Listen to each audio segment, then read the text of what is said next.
sometimes we don't know the same, but that don't make a difference. Hey, hey, hey, if we are here to understand that we are one. This is Sharice Toes for my children. One is on his own, so he's pretty easy. And then I have my daughter who's living at home, but she's helping me with my business, and I'm trying to teach her the insurance world. So we're actually giving and taking. So I think that's working out pretty good because every child's different, and you have to realize when you're parenting that all your children are different. And every last one. Yeah, you have to be on their journey through different stages. So Keon's pretty easy because he's on his own and he had his ambitions and what he wanted.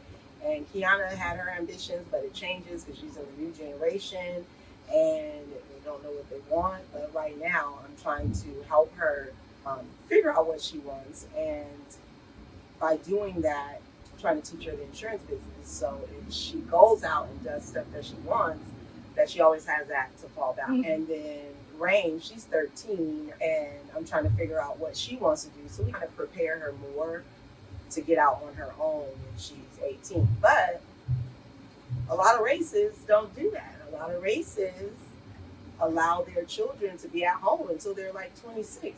So it's like a give and take because they can stay at home, they can save money, and then they can be fully prepared to get out on their own, have their own home, focus on marriage, focus on school, and also have fun because I don't want the kids stressing so much. They got their whole life to worry about working and worry about bills. And I'm fine with my kids staying at home until they're older and they're ready to get out on their own. I'm fine with it. Just as long as they're progressing and they have their goal, I think it's fine. I agree. I've told them, most of them, I gotta find my own place. And I'm like, it's not, I've had the moments when it was like, okay, they were teenagers and I was like, you ain't about to be disrespectful, you can get out. You know what I'm saying, type of thing. But as they grew out of that stage and our relationship changed for the better and it was that mutual respect, I wanted them to stay put. Because my thing is, when you move out, I don't want you to have to come back. Yeah. So if you move out too fast, too soon and stuff, then and stuff don't work out, well, now you got to come back home. Of course, I'm going to let you come back, but I'd rather you move when you're actually ready to be on your own and you don't have to come back. Stuff happens, though. Life be lifing. However, don't be in such a rush to get out there, like you said, and enjoy your life and stuff. Yeah, have fun, and I'm fine with them traveling the world, seeing what's going on, and just seeing exactly what's out there job-wise, relationship-wise, exploring different areas, different countries. Go and travel and see what's out there so you have something to compare your life to. So I'm totally fine. Obama said you can stay on your parents' plan to health insurance plan till you're age 26. So with him saying that, it makes it aware that a lot of adult children are staying with their parents until they're older, and I think that's totally fine. The way the economy is right now with inflation, everything is so expensive. We're not just talking about like before we used to be like, oh, rent is high, and you got a car, you got car insurance, but now you got car insurance is expensive, and it used to matter what age and your driving record, but now it's like where you live, or, what your credit look like and stuff that determines how much you're gonna pay for insurance, and then you got to factor in groceries, which is also gone up. Like I go in a grocery store and I be ready to cry. I literally remember buying those box of Eggo waffles, the 24-pack, and they used to be $2.50. Yeah, if we do a price comparison from 5 years ago to now, it's probably gonna be crazy. It's gonna be crazy. Like that would be a good thing to do to see like the average price of like household things that people buy on the regular, like milk, eggs, cereal, things of that sort. Because oh my goodness, I swear I'll be ready to cry. I'll be like, you gotta have 4 jobs to be able to like get groceries, food, and then for families who are eligible for food stamps, that's getting cut down. So it's crazy. So they're not even giving you enough. And something is better than nothing, but it's not enough to really do too much anything with. So advice because you have an adult child who lives on his own and then one that lives at home. Like, what would be your advice basically for other parents who have either or both? I think it's let them do what they want to do, but guide them. So I think the ones that are already out of the house, just support them with what they need. And then the ones that are in the house, just make sure they set their goals, a 1-year goal, a 3-year goal, a 5-year goal, and just make sure they're hitting those points of the goal so they can get to their goal. Because we have goals ourselves. We want to make sure we get to them and plateau and get to that area. So I think that's basically it. It's just making sure they have their goals and helping them and encouraging them day by day to hit those goals, whatever they may be. Whatever they want to do that's going to make them happy. Not just making money, oh, I'm out here, I'm making all this money, but having something that you're passionate about and that you want to be in that, in that circle, so you don't have to be worried about, oh, I don't really like it. Something you're passionate about. So I don't force any of the kids to do whatever. I just want to make sure that they're happy. And then once they're happy, then they can be successful. That makes sense. Something that they want to do. That makes sense. And then, so both of us, you as well as myself, we have an adult son and an adult daughter. Adult daughter living at home, adult son is living on his own. I actually have 3 adults. Yeah. 2 of them that are living on their own, and then one who's at home who's actually on her way to move out. She's set this goal, enforced the goal that by this time. And the reason that for this one, my youngest of the 3, was the attitude. Her being a female versus my son. Like with Trey, it was completely different. For him growing up, I ain't noticed everything. So as far as hormone changes and all that, like he just, from the time he became a teenager up until being an adult, he's just been the same person. Now, when he was younger, all that energy being bad, not listening, I'd be ready to go upside his head. Yeah. But as he got older, I didn't know, damn, you 27, he 27.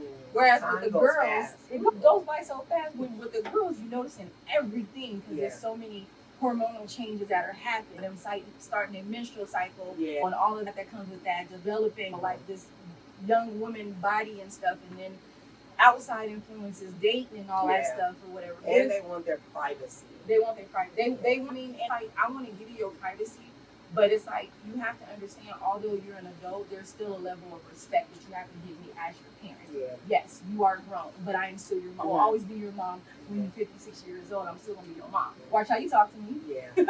Yeah. Watch the attitude when I'm asking you to do stuff. You know, like I had the conversation on episode 1. It was me and a girl, and we had this conversation. It was a tail end, so it didn't get put on the podcast, but it was a thing where Trinity was saying, like, you taught us to advocate for ourselves. And I said, absolutely. Yeah. But like you just said, there's a thin line between advocating and now you're being disrespectful. So in your input, like what do you, like for you, what is that thin line? Like when you cross it? When you're getting loud, when you're saying what you want, because back in the day, if we said one little word, you get slapped across the face. Like, on the floor. On the floor for just saying smacking your lips or saying rolling your eyes. Just any of that. And there's a thin line there. And I like to have conversations with the children and debate. I don't want it to get into arguments, so I call them debates. So I'm like, what do you feel? How do you think I am? Like getting a feedback from both of them. And then it should be just stayed in a respectful manner, because we should be able to talk to our kids, even though they're adults now, and be respectful on both ends. I think just having healthy debates, because we're not right all the time. No, we're not. Not at all. I try to listen to their opinions. They say I think I am right all the time, but I don't. I feel like I can admit my wrongs if there's a situation and I feel like I'm in the wrong. I feel like I can admit that, but just having healthy debates with the children and talking to them. I pretty much did that their whole life. We used to have court. They used to bang in their rooms. What the hell is going on in there? Then they come out, she did this, she did. Okay, we're having court. You sit over there, you sit over there. I'm the judge. I want to hear both sides. I try to do it like Bill Cosby did, with trying to get them to have certain, not having to hit them with anger and having to do certain things, just like really talk it out. And they really used to, like, I think enjoyed that type of parenting, like, well, I'm trying to hear both sides of the situation, no matter. And then at the end, we'll say who's right and who's wrong. You know what I mean? So I think having healthy debates, healthy conversations, and listening to our kids. They say we don't listen. One of the things of our kids is we talk over each other. Yeah. So I'm like, we have to find a balance where, okay, I'm letting you talk. Okay, time. I'm not saying nothing. You talk.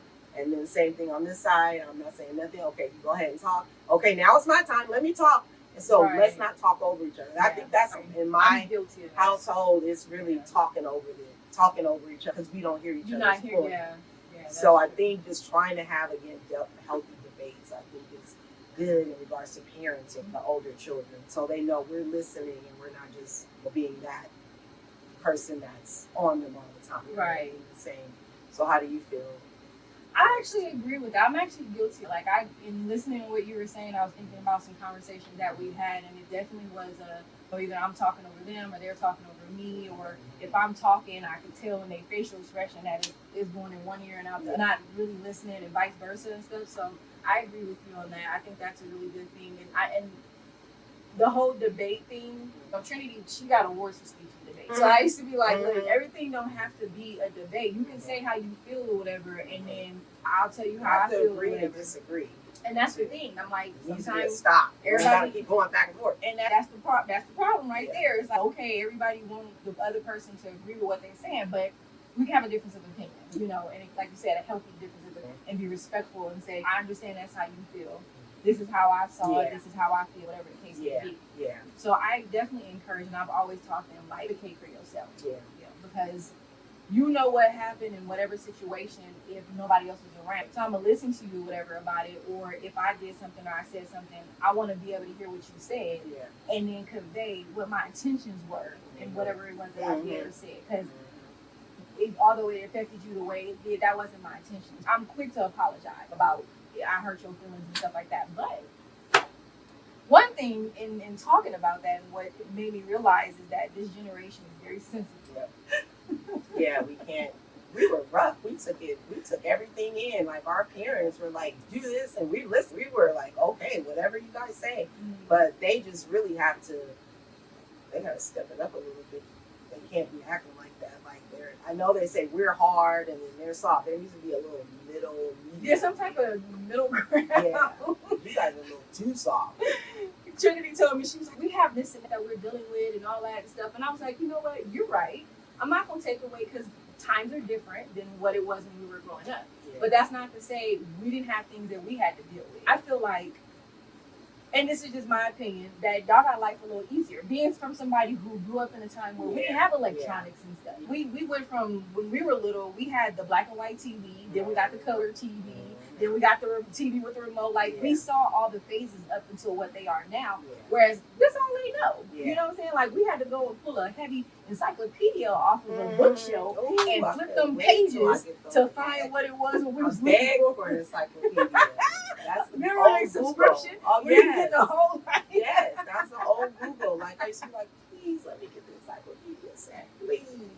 Yeah, they have a lot.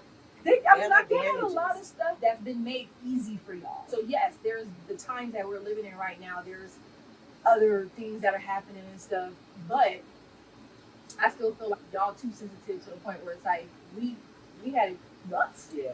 We was in there camping in the wilderness compared to y'all glamping type of thing. Yeah. So I try to tell them, hey, make sure that you don't take everything so personal. Yeah. The constructive criticism. I remember that was me growing up. Y'all can tell me nothing, I be in my feelings. But as I've gotten older, I'm like, okay, I'm gonna listen. Yeah. Because sometimes people on the outside can see stuff that you don't see. Yeah. So it's like, all right, well, let me listen. Even though I may not like what it is you're saying to me, I'm gonna listen. Yeah. But they immediately just be in their feelings, sensitive, and ready to walk off and all that stuff. And then it's like, okay, now I'm irritated or mad because look how you acting with this conversation. So I love having adult children and watching them be adults. Yeah. And seeing them actually be successful in what it is that they're doing. And taking into account, like you said, each one of them has different personalities. Yep. So I had to learn that, especially with the two oldest ones going to college and graduating and stuff, and realizing college is not for everybody. But what is it that you want to do? I got another one who's about to be an adult. He's 17. He's about to become a young adult. He's about to be 18. And I was like, what is this you want to do? I don't care what it is. I was like, if you want to be a dolphin trainer, Right. you're going to What be is the your best damn passion? dolphin trainer there is. Let's hone in on it or whatever. Make sure it's something, like you said, that you enjoy, that you're passionate about. At the same time, in the back of my mind, I'm like, okay, I want to also make sure it's not something that AI could take over. So it's like, we got to worry about that in all these different professions that we didn't have to worry about growing up. You can go out there and be whatever and be successful, but now AI is taking over everything. I try to have them, hey, think about that in the back of your mind, like anything you want to do as a career versus as a passion, what's going to bring you money so you can be able to support yourself versus what's not going to be enough, but you enjoy doing it and you might need to get something additional on top of that. You know, not saying don't do what it is you're passionate about, but you don't have to think about a supplemental income basically. And I think traveling helps people. That's why they stay in the house a lot. We were all outside. Yes. We were at the park. We were skating outside. We were going to the park. I was telling the kids, I used to catch the bus in 6th grade. We used to get on the train. We used to be outside going everywhere, to the mall, to the movies. We didn't ask for rides. None of that. And I think we wasn't no Uber, no Lyft. Oh my God, they literally have limos to take them wherever they need to go these days. And we asking our parents, can they take us somewhere? No, that was not happening. So they need to get outside more and do what they need to do because we were outside. And I think that helped us.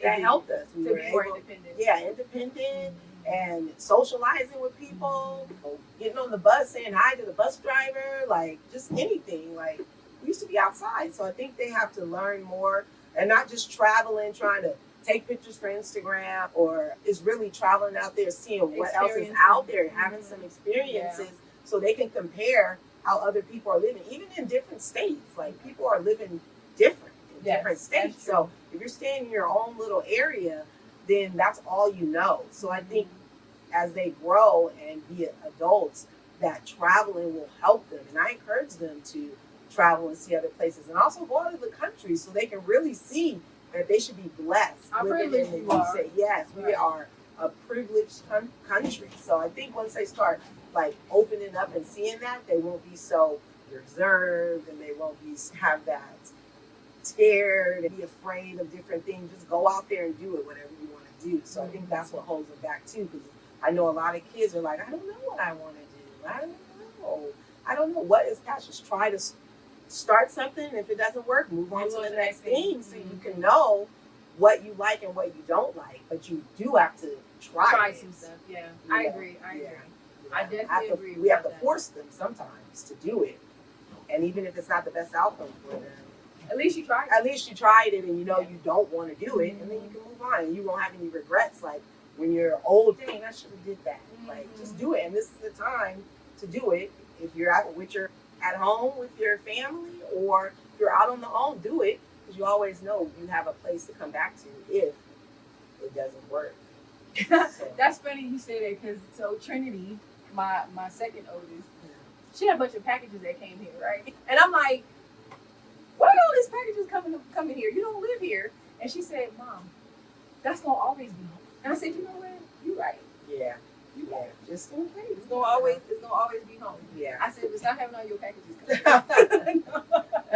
Where she lives, she said, I don't trust my packages get delivered to my apartment complex and all this stuff. And I said, I like to give them a hard time. I love that she said that, and it was a reminder to me, like, that was, hey, I'm trying to build a stable environment for y'all. Yeah. Because I ain't have that when I was growing up, at least. That, okay, something don't go right or whatever, I could always go home. My safe place was my grandmother, and then when she passed away, it was just, I got to make my own safe place type of thing. So I love that she felt that way. Mom, you'll always be home. And I want them to know that. I just don't want them to be so easy to give up and be like, I'm just going to go back home. I know. Yeah. I think that's how we were raised, that spoil them and coddle them a little more because of different ways that back in the days, all the stuff that happened, they had to work 2-3 jobs, they were never home, and to be able to still have that time with the kids and not be out like our parents were. We tend to coddle them a little more and want them to stay with us, but we have to know we have to let them do what they want to do and be out on their own. Them to walk and be like, okay, I know, and then you're gonna fall. I can't catch you all the time because you got to learn how it feels to fall and get back up on your own. Levels. So kind of like that. It's so hard though, because You just want to protect them from everything, but that's not doing them no justice. That's enabling them to not be able to fend for themselves. Yeah. We always trying to do everything for them. So yeah, I agree. I'm still learning that. Yeah, and that's and to back off. and I think that's just our mother nature. So the fathers come into play based on that. I know when Keon got his license, he got his license. Right when you get your license, he got his license. Okay, I want to get him a car. And I'm like, yeah, I want to buy him a car. And his dad was like, no, he needs to get a job and he needs to pay half of the car. And I'm like, no, I just want to get him a car. He's going to school. He's doing good. He's like, no, he needs, and his dad had to push on me to say, okay, you need to get your own money and get half of the car. So he started working at In-N-Out. He made that money and paid for half of his car. And I think, and that's where I was wrong. Oh yeah, I shouldn't be coddling him to do that. It was on me. I just want to give it to him. Oh, his dad stepped up and was like, no, this is not happening. He was like, no, I'm not paying that half. We're going to split all three, split it. And I'm like, okay. It makes them appreciate it more. Because Yes. they work for it. Yes. And he did good, and he did it. And I think that helped him. But as a mother, we like try to coddle. Yeah. So that's where the balance comes in. Your first car was given to you. I remember Was it the I Volvo? had to pay. I worked at the Jungle, which is similar to Chuck E. Cheese, and I had to put $500 down, and then my stepdad paid for the rest. Okay. So Was it a Volvo or was it the Passat? it was an Audi. Audi, okay. Yeah, Her first car was an Audi. It was an Audi, but I didn't have I bought it before I had my license. Oh, same. My car. Oh yes, your car. And I was sneaking driving it. And I remember driving down the street. We do not recommend that. Don't do that. Have your license and insurance, please. And that's what we encourage. Keon was the first. Right when you get your license, like 14 and a half, 15, he had his license. Kiana, she still hasn't. She'll be mad at me, but she still hasn't had her license. And now I'm helping her develop that. And I didn't push her. I'm like, oh, I'll just take you where you want to go. I want to drive. Yeah. And now I'm pushing her. But once they get their license and they be out, and then that's going to be another thing. It's scary. Now you're outside driving. Yeah, outside driving. And the way people crazy drive people, nowadays, especially in Las Vegas, Lord. you got to be a defensive driver. And I feel like you don't learn to be a defensive driver until you've had enough experience behind the wheel. Yeah. So that's what makes me nervous. Yeah. Because So I'm they like, got to get out there a lot. yeah. But we don't want them out there a lot, but they have to in order to get the experience. Yep. That's okay. Don't get on my guy, baby.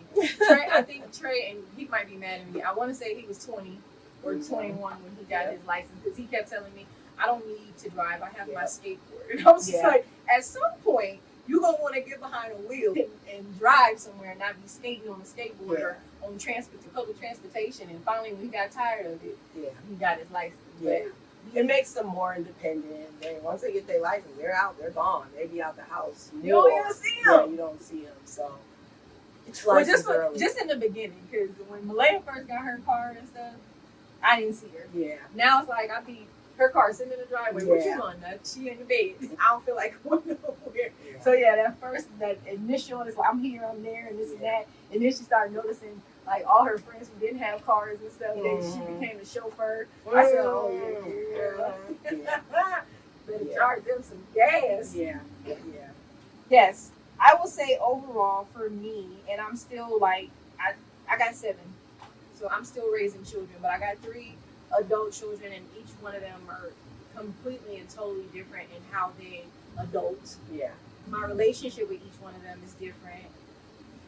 I'm a little sad because my eldest, he in a whole nother state, but he with his wife, so he's not by himself. Yeah. These other ones, eventually, I'm assuming they're going to move wherever they're going to move to. Yeah. Well, having them so far away from home, even though they're adults, nerve-wracking. Yeah.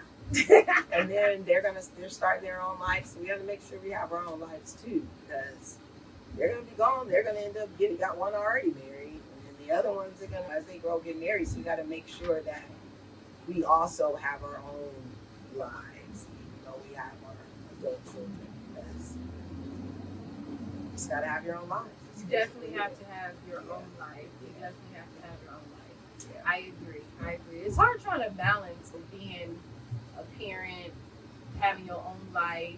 Yeah. You running a business, and Yeah. we'll get into that in the next episode. Yeah. Trying to juggle being a boss and business person and dating and all that stuff. So stay tuned for our next episode, where we will be talking about being an entrepreneur, motherhood, and dating and all that good stuff. Thanks for watching. Thank you.